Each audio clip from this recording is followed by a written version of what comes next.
Here's check on stories we're following for you today on Robin Hood Radio. Papagano's tri-state forecast: a partly sunny, less humid day today, mid-70s. Tomorrow, partly cloudy, around 70. Wednesday, sunny to partly cloudy, about 75. And Thursday, right now, looks like a chance of showers in the 70s. We'll get the full details on the tri-state forecast coming your way in just a few minutes.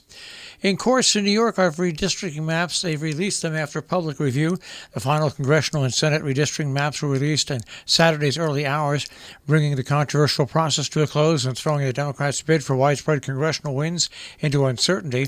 The process in New York and other states has been under microscopes as Democrats seek to maintain their razor-thin margin in the U.S. House in a year where Republicans are expected to win big across the country.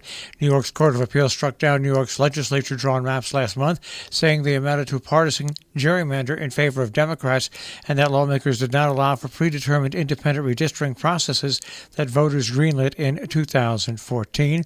The final maps were largely similar to the draft copies, with a few key changes based on feedback from communities other than stakeholders in recent days. Well, registration is now open for the Craryville Rod and Gun Club Benefits Scramble on Saturday, June 11th at 12 p.m. shotgun start. Donation benefits the Craryville Rod and Gun Club. Portions of the proceeds donated to a scholarship fund at the Conoco Central School District. You can get the registration at Book My Tea Time, 2074 Undermountain Road, Copake, New York, 518-329-4444, and you can book a tea time. Fallsville students flocked to a rally for the future of Roe versus Wade. Many of the Housatonic students participating in Friday's peaceful pro-choice rally at Housatonic Valley Regional High School said it's their generation who will be affected by Roe versus Wade if it's overturned, so they wanted their voices to be heard. Nearly 150 students turned out for 40 minutes to wave signs, cheer those who honked horns in support, and talked about ramifications of the leaked message that the U.S. Supreme Court may decide to reverse the 50-year-old decision that made abortions legal.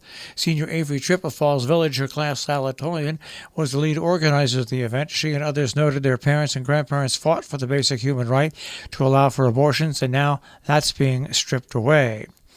A man goes missing in Connecticut and his car is found burning in New York. The FBI searching for his body in Sheffield. The FBI earlier this month spent several days searching for what it believed was the body of a Connecticut man who went missing in late March. Sources familiar with the investigation and search say the agency was looking for the remains of Carlos Reyes, 20, whose family reported him missing March 28th. His car was found the next day across the state line in Brewster, New York. Police still considered this disappearance of Reyes, who worked for food delivery website application DoorDash, as a missing person investigation. He lived frequently and delivered in Danbury. When asked why his body would have been disposed in Sheffield, sources in law enforcement, speaking on the condition of anonymity, said police likely used GPS tracking of a vehicle that placed it at the Route 7 rest stop at the Housatonic River near Sheffield Pottery. Surveillance and other kinds of electronic tracking might have also helped. In Sharon, samplers from the collection of Alexandra Peters will be opening. The Sharon Historical Society Museum announced that. Sharon collects samplers from the collection of Alexandra Peters. The public is invited to attend the opening reception on Saturday, June 18th from 5 until 7 p.m. A collection of 55 samplers from the collection of Alexandra Peters, the first in the series Sharon collects, will be on display at the Historical Society Museum to October 15th, 2022. In Massachusetts, a record round of $500 checks will be on the way to about 330,000 low-income workers across the state next month. The Baker administration continues to roll out their $460 million premium pay program authorized last year. The first round of payments went out in March, provided $250 million to about 500,000 people. By the way, if you received a check last time, you won't be receiving a check this time. Out of Great Barrington, the latest round of funding for the African American Cultural Heritage Center downtown will bring a total raised to nearly $2 million. It could take up to another $5 million to complete. Mass Development and the Mass Cultural Council announced Tuesday the agencies were awarding $117,000 to Clinton Church Restoration, which is planning the center at the site of the former historic Clinton AME Zion Church on Elm Court.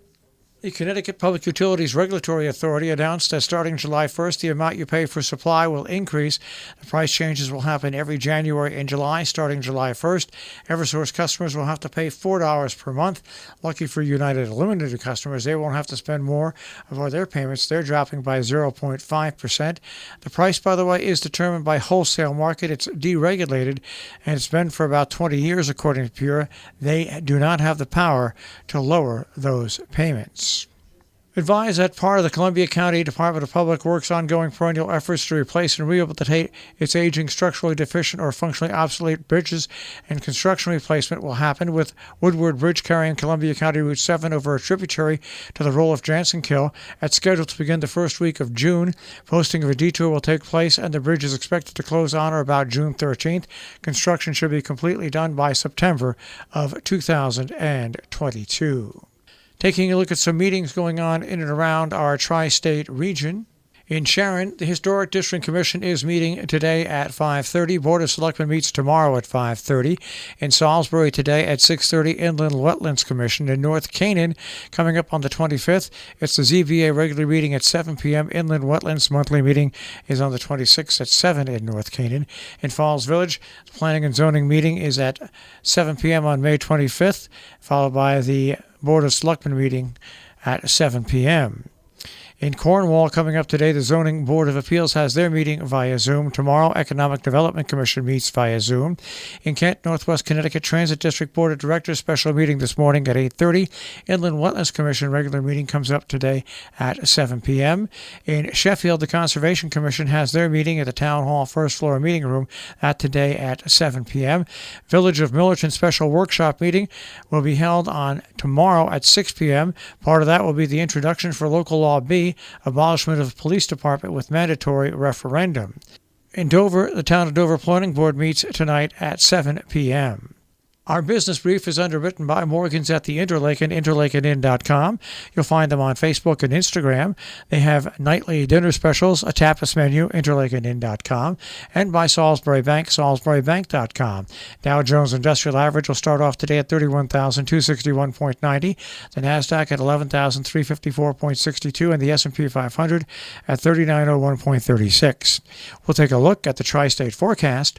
That'll come your way in just a few moments.